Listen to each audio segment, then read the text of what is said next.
Hello, my name is Mama Soyande and welcome to another episode of Tough Talk. I'm here today with my co-host Steve and we're at the African Village. Luckily, Mohammed was able to borrow us this venue for today, and that's why the setting is a bit different.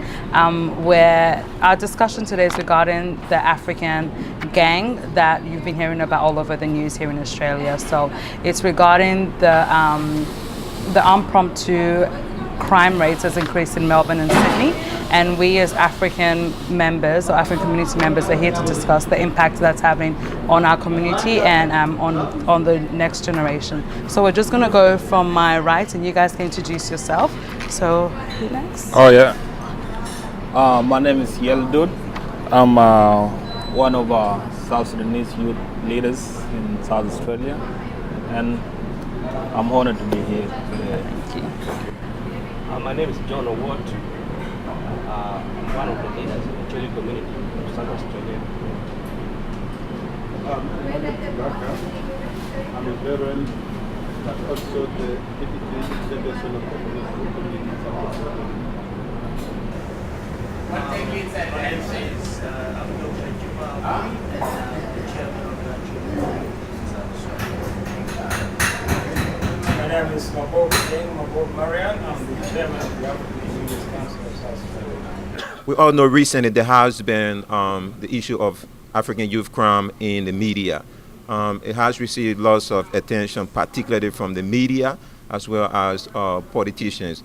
And we could all agree that it has been exaggerated and biased, especially when they refer to African youth crime as gang-related, which of course Victorian police have said that this is not a gang crime, but the media and politicians have deliberately referred to it as a gang-related crime. Also, Victorian police have said African youth are overrepresented in youth offending. So this means we have a problem. There's lots of crime being committed by African or young people.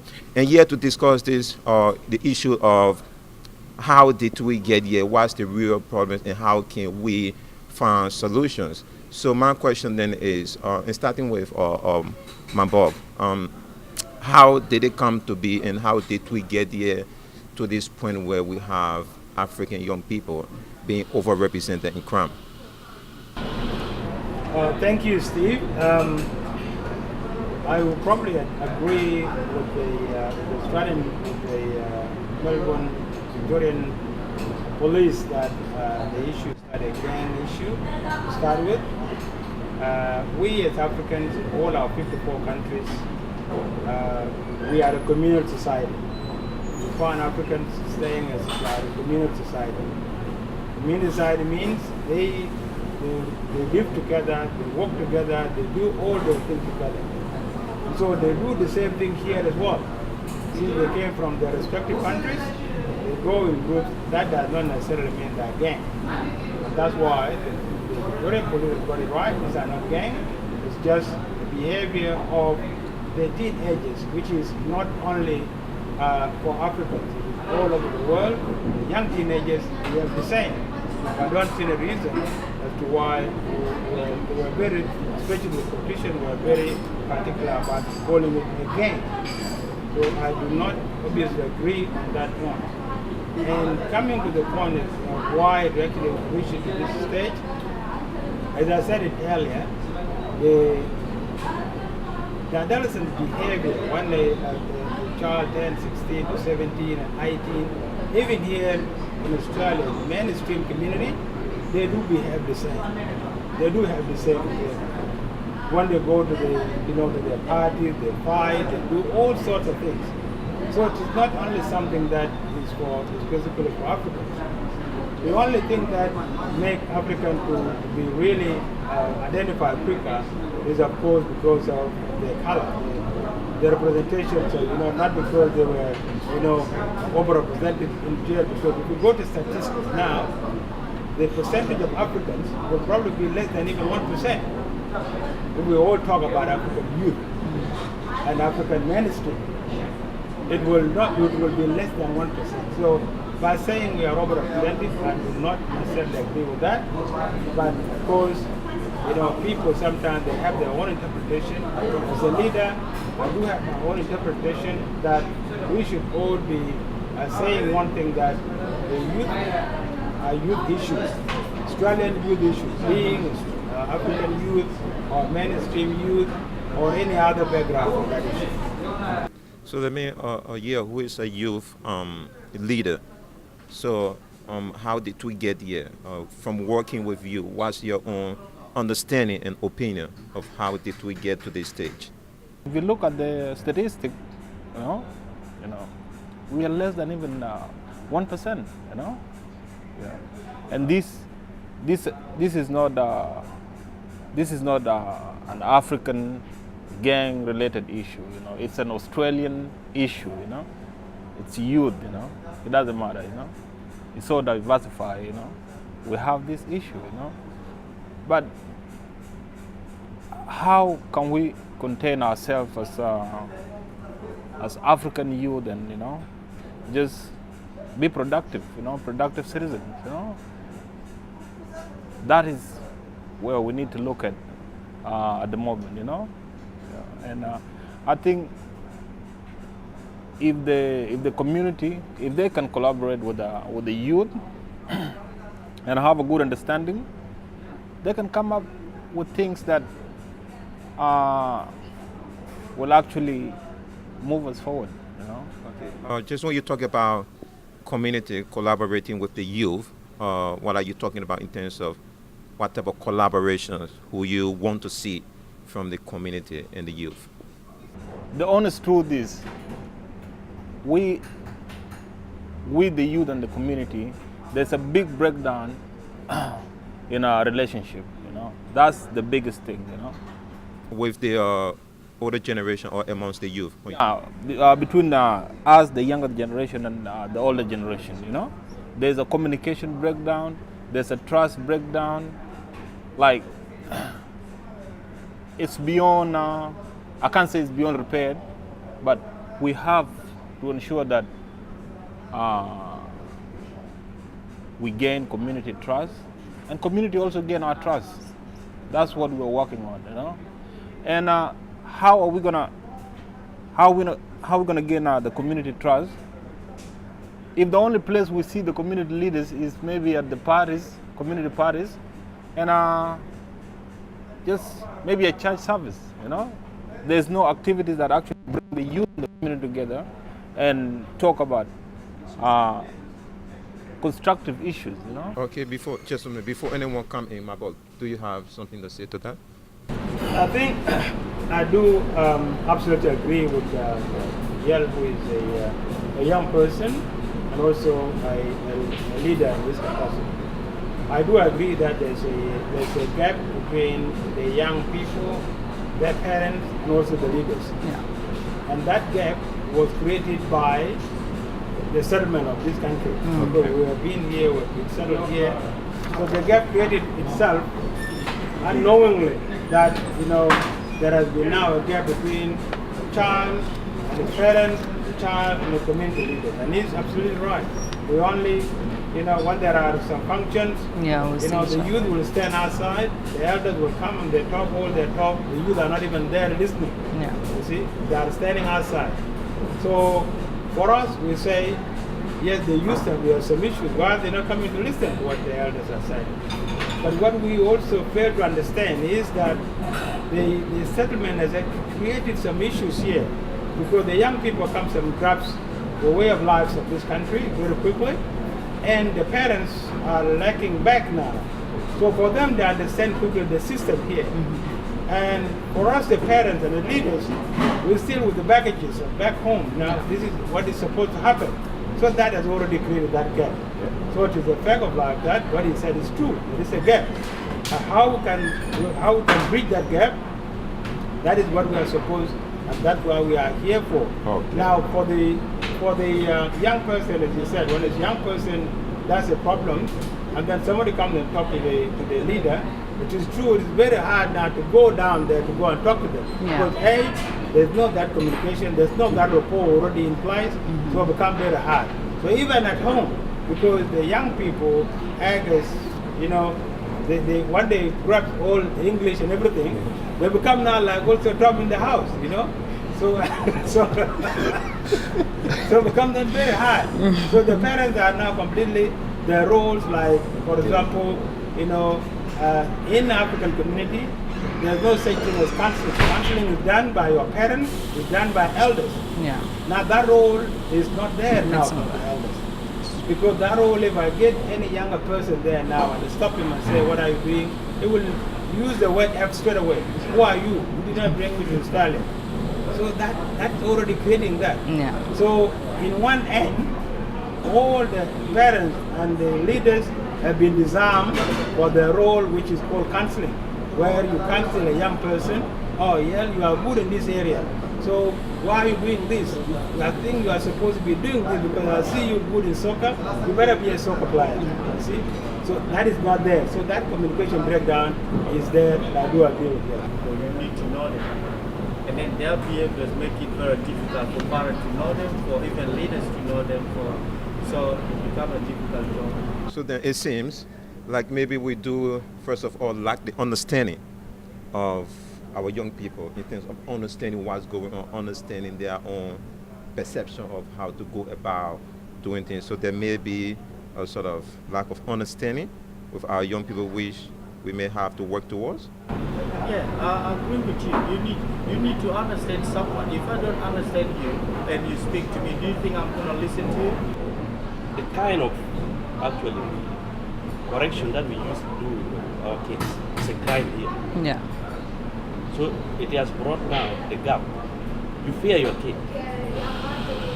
Another thing is the education background of our parents. First, it's another problem because the kids always like somebody who can challenge them.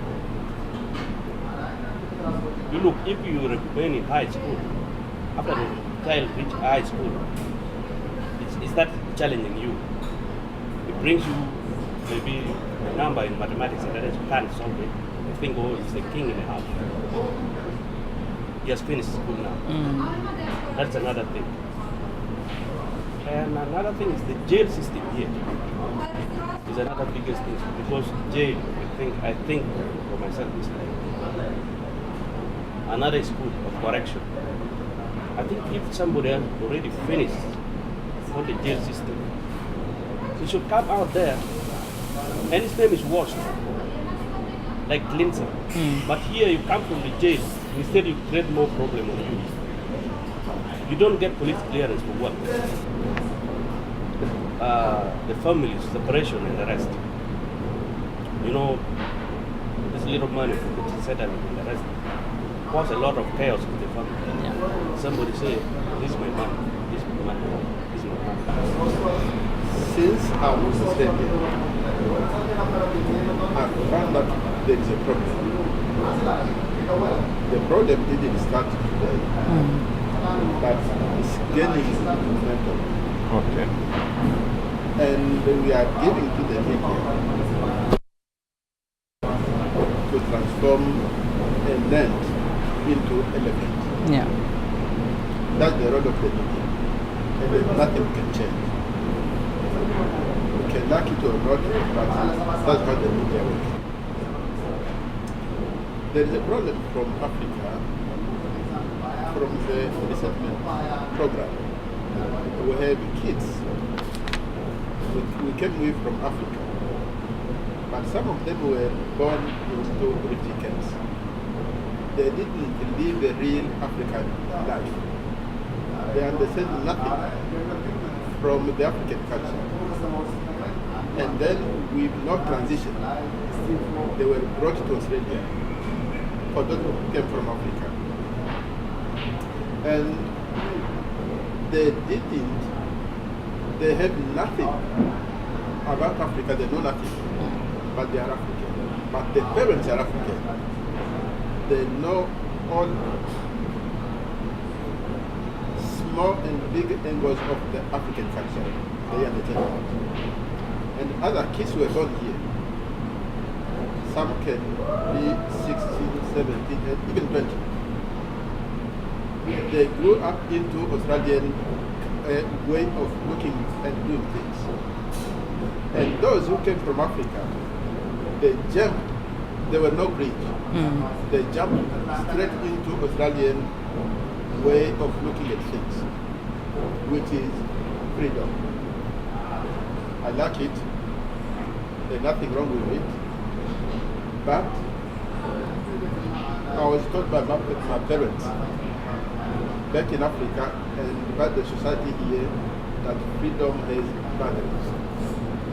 There is the upper level and the lower level of the freedom boundaries, and you must operate within the boundaries. And that's what our kids don't understand.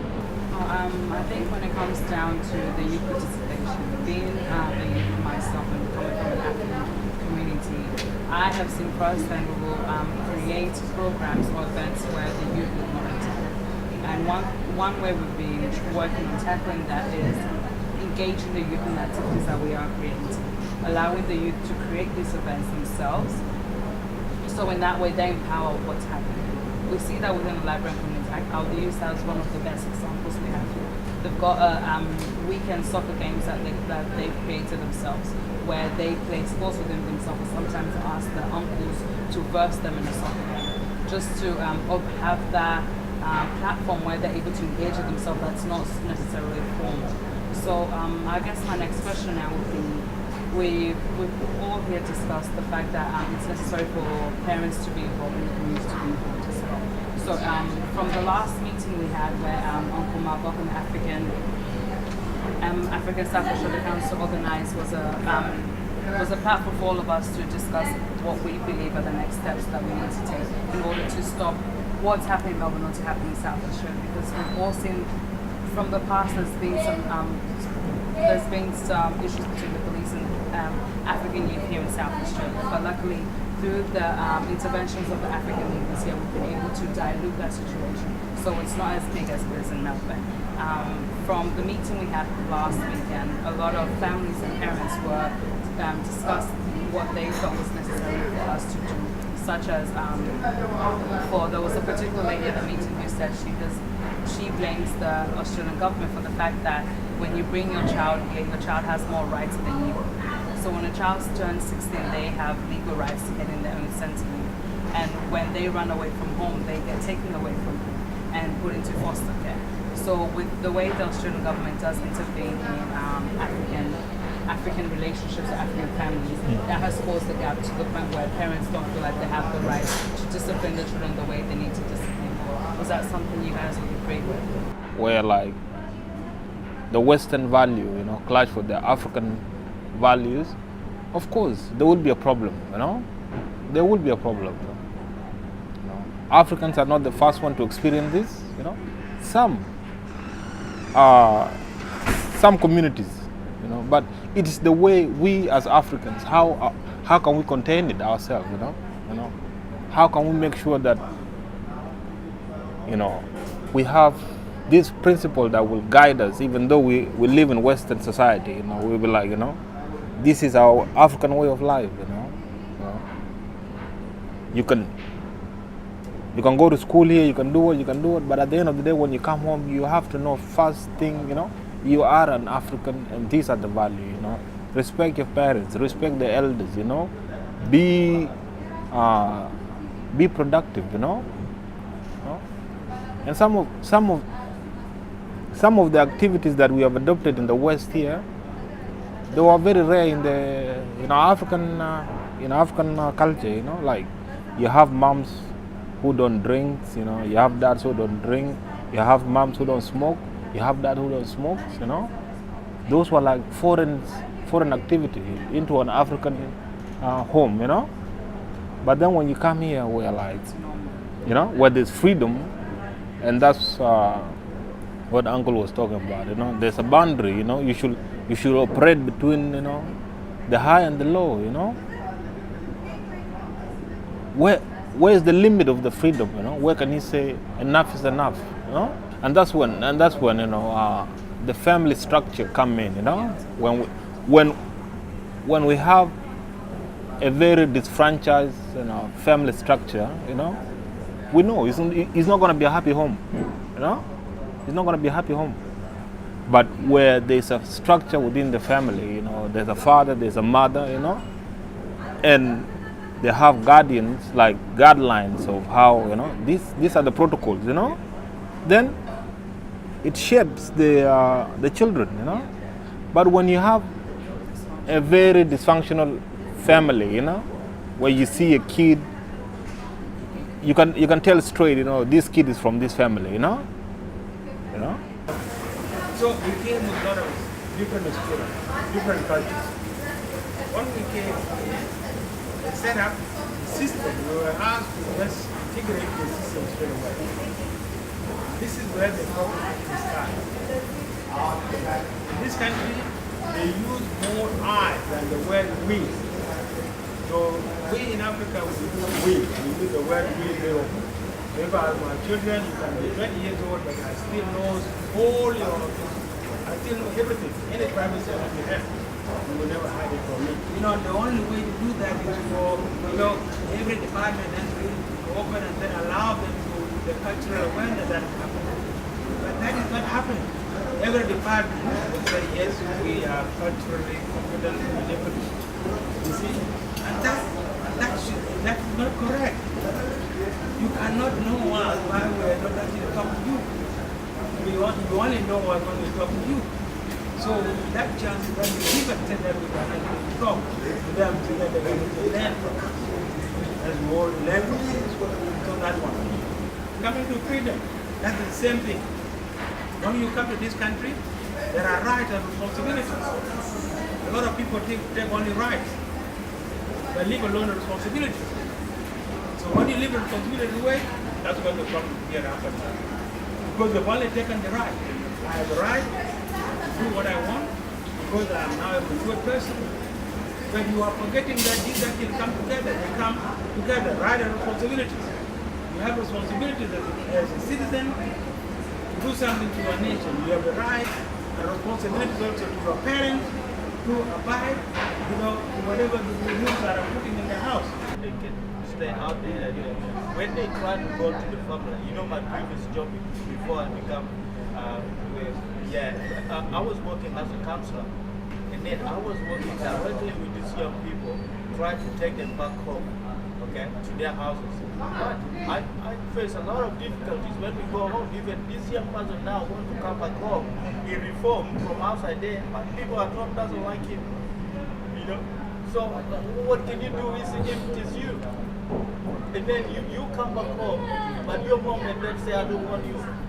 And then you go back, okay, no worries. And then you go on the street. See, so this is what I'm saying. It's a business of everyone. We all like the parents. If somebody made a mistake and then he came back home, take him. And then learn. But the thing, because there is 4 people who are doing, 4 kids who are doing very well enough, say this bad one, if he come here, we'll mess up this one. So I don't want him to come here. He can do whatever he wants to do. Most of those so-called youth, I know that some of them can be underage, but we have people who are 20, 25, 30. They fully understand the rules of the whole society. They fully understand. Maybe better than the parents because they can speak the language, they can read and understand what is good to do and what is forbidden. Because sometimes when we come to police, we can blame the police and think the police, the job. Maybe people don't understand. And I will maybe ask Jumba to be clear and concise to tell the youth what is police role. Police is not a counselor, as the military is not a counselor. They have given a job description. When they get you breaking the law and they have evidence that you did that, they are correctly doing the law. Our youth, even our parents, what do parents hold back if they find that children are not complying with family rules? Because we know If I raise my hand over you, I know that I can do that and bring you down. But I still know that you have that mobile phone, which put me in trouble. I think the youth, you have more to do than communicate to understand that you are in a third country and you have mandatory obligation to comply with the laws and the regulation of the host country. Otherwise, you'll be blaming. Because when I have someone who is of your who is 35 votes, calling himself a youth, who can be father or even grandfather, calling himself youth, and they're using that qualification to break the law. We are in Australia. It's not Australian to adjust to our ways of living with us, to adjust to the rules and the regulations. Take advantage from what is good and positive for us in the culture. Ignore what we think can lead us to perdition. We are very conscious when it comes to the issue of dealing with the law, in this country. Most of youth, it doesn't matter, African youth, Middle Eastern youth, they know, no one is above the law. No one is above the law.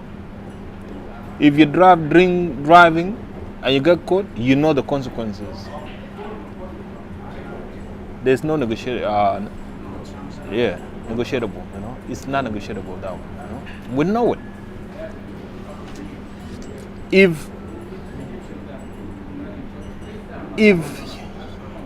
you damage or you vandalize somebody's property, you know it's against the law to vandalize somebody's property or to get inside a bus and you don't pay for a ticket. We know all this kind of stuff. We know it. But what we are trying to say as African youth, we will not be used or will not be, we will not accept to be profiled,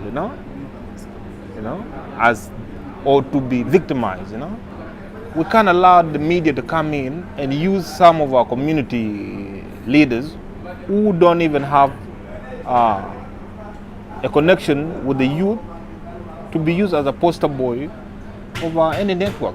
We will not accept it as youth, We can't.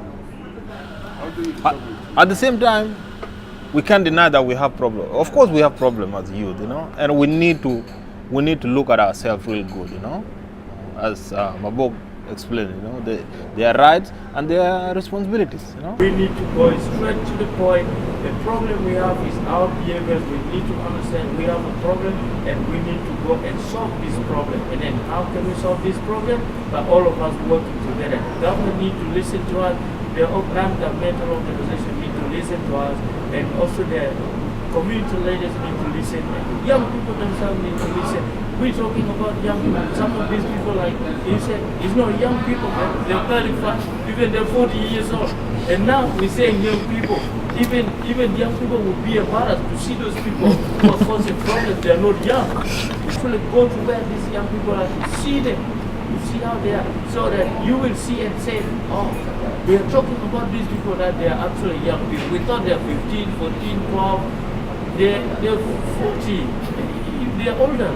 So maybe we need to find another strategy of dealing with these people who are already 40 years old or 35 years old and they do all those things and they still call themselves youth. So I think we need to work together. For me, I would say there's no time to waste. We need to go straight and start working. And the community leaders need to step up and start reforming their office if the office is not functioning. And then start to get the youth office and eye so that they can see what is happening with the young people. Thank you. Mabok? Yeah, I think I would probably agree with what Dr. Juma said. As a community leader, I've been doing this organizing 20 years since I came to this country. And without commitment, what I put first is people have to be committed. If we are committed, then we can address the issue. So commitment and trust. So if we can actually take those two, I think we will actually fix this problem. I was called in the Melbourne issue and I actually went and had a meeting and I've also told them the same. Here in South Australia, to just add what is the modality they can take, is that here in South Australia, we are a very small city. We can actually contain issues But the most important things that I did actually initially when I was the president of this community, what I became the chair of Africa, there were some issues within this community where the young people were doing some antisocial behavior. One day I'll go out there, they say, we came here by ourselves, we don't have parents here, even those who have parents here. So what I did then, that's why Juma was employed. So we have lobby until Juma was first employed. So he was actually employed as Sudanese African liaison officer. During that when I was president. And then Juma did a very good job because what I do to police is our young people sometimes respect their elders. Even that he rightly put it. They still respect us, despite the gap, but the respect is still there. So when a young person sees you somewhere and you want to do something bad, when he sees you, because he respects you, he will walk away. And that's what exactly happened. So we then thought this is working. So then we again lobby to, instead of calling him now the Sudanese liaison officer, then we were updated now to African liaison officer because we saw this model was working. And was also adopted by all other states as well. To avoid that issue that the boys were doing and girls were doing this issue and denying that they don't have parents here, I said we should then, if there are doing some issues which are not shown on TV through the camera, then I introduced that if the kid has done something bad, show the camera, we will identify the kid, and I will identify the parents, and then the Juma role will be to give me the names, identify kids who have done that, and I will come and identify the parents. Parents are called, we go there, and then all of us are here. The police is there, parents is there, the kid is there too. Then the kid is of command there and then in front of the parent. So which will now make the parent to be supported by the leader, and I will support those parents. Yeah, I know that you have some issues with your son or your daughter. Ram is there to support you. But when we come up with the concept of saying, this child is doing this, is not my child, I don't like him, he has to go out of the house, that's where the problem comes. So, and that's our job now with the leader, as leaders to actually talk to your parents and say, if your kid has done something, you call him, you forgive him, and give them that support. But because the trust is not there, again goes into the trust, the kid doesn't trust the parent. When the kid comes in and they've done something bad, the parent will say, this kid is going to spoil my others who are really now good. So that fear is there because there's no trust. That's where the question of, since you've done this, can you be aware that, I can consider as if I don't have a child, but this one who are good. And that is a very wrong approach, because still call you, your name will still be there. You have to be there. You are still a parent, you are still a mother, or you are still a father. So the only way is bring the child in, make him, seek some help from community leaders, seek some help from the government, and everything will be addressed. So I also fully agree with the Shibata.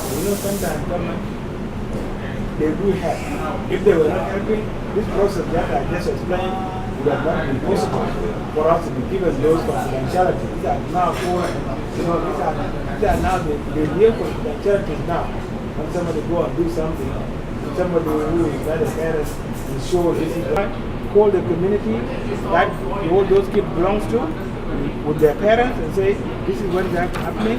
Ask them as to why he's doing this. Why is he doing that one? Why is he doing robbery? Why is he doing this? The kid will be able to explain. And to some instance, there were some kids that were disciplined. One of them stood up and said, I'm from a book, but now I'm going to finish my year 12. And he did. Oh, that's good. He did finish his year 12, because you know that now there's no any, and the support was there. But if there's no support, then that kid will not go anywhere. So that is what I can recommend is one-on-one is working.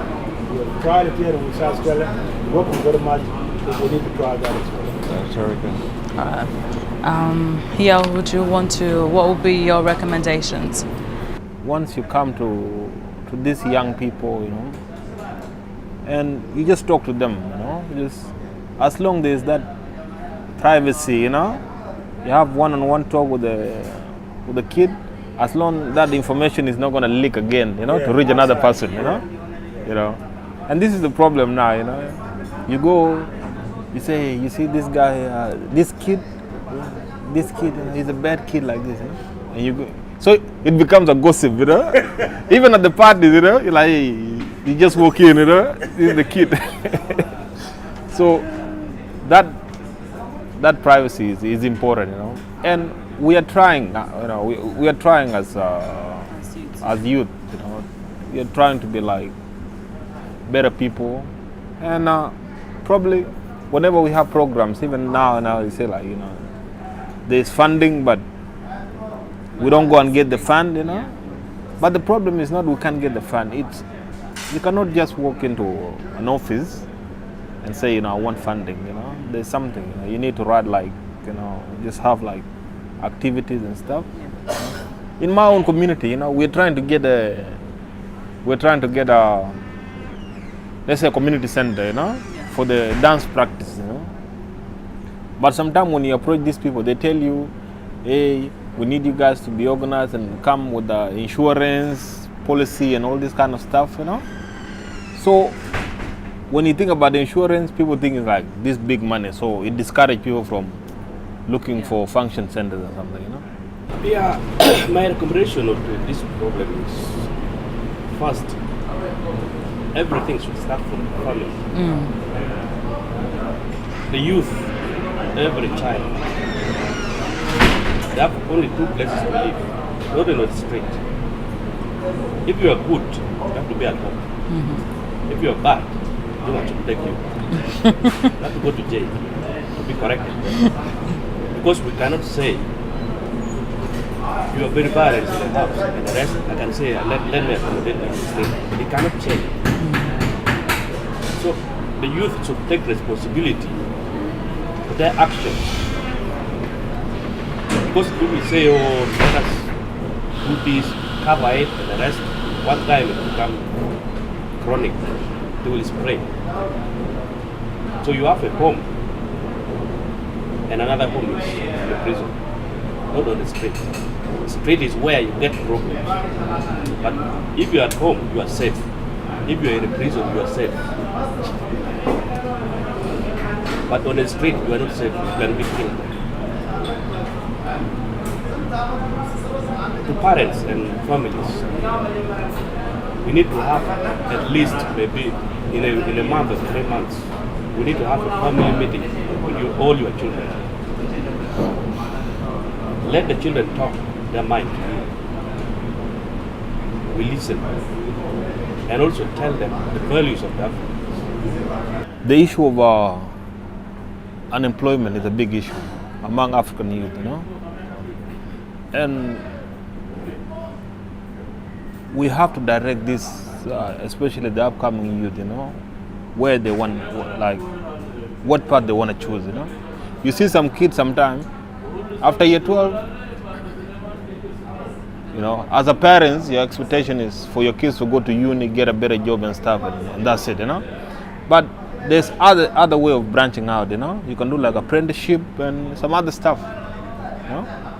And from there, you become like a good plumber or a good builder or all this kind of stuff, you know. That's the concept we should have as African parents or within the community, you know. Look for this funding, you know. If you're interested in bricklaying, give them a go. And don't look at the kids as you know, you're a failure because you're a bricklayer or you're a plumber, you know. The youth has to prove us wrong and prove the parents wrong and prove those who are talking about gangs And I have a good background on how Australia decided to bring African in. We don't have ourselves give to wrong people the opportunity to say, look, they are not adapting. We have to stop it because it's wrong. And then the government can come to looking at what happened to in Melbourne. No one in the government can keep on the resettlement of African. How can you bring wrong people in your country yourself? No one will do that. And myself, I wouldn't advise the government to do that. But we can prove the government wrong, and it's the youth responsibility. Okay, I would like to thank all our guests for coming and joining us on this discussion. It's very important to hear all of your different opinions and how best we can tackle this issue. I would like to end on this note. I give a lot of credit to the South Australian Police and the African Community Councils for the work that they've done here in South Australia. And also note the work that's happening in Victoria. It's not going to happen overnight. It's something that will gradually occur as it has happened in South Australia. And to the African youth in South Australia, I've seen a lot of you have been appointed to work in liaison with the police officers and community leaders in providing the best way to tackle the situation, because it is a youth problem, it's an African problem, it is an Australian problem. We're not going to be able to fix this alone. We have to work collaboratively to make this an ending issue. And from all what our leaders and elders here have said, we, the youth, also have to be willing to participate in events that's occurring within our communities. We can't not want change and sit back and expect change to happen. We have to participate in the events our communities are having. We have to be willing to attend some of these community meetings that do go for long, but our contribution is very much needed. The conversation is to happen with us being involved in it. So as we end, please leave your comments below. If you have anything regarding this discussion we've had, share the video, and let's keep this conversation open and hopefully find better ways and better means to ending this label of African gangs in Australia.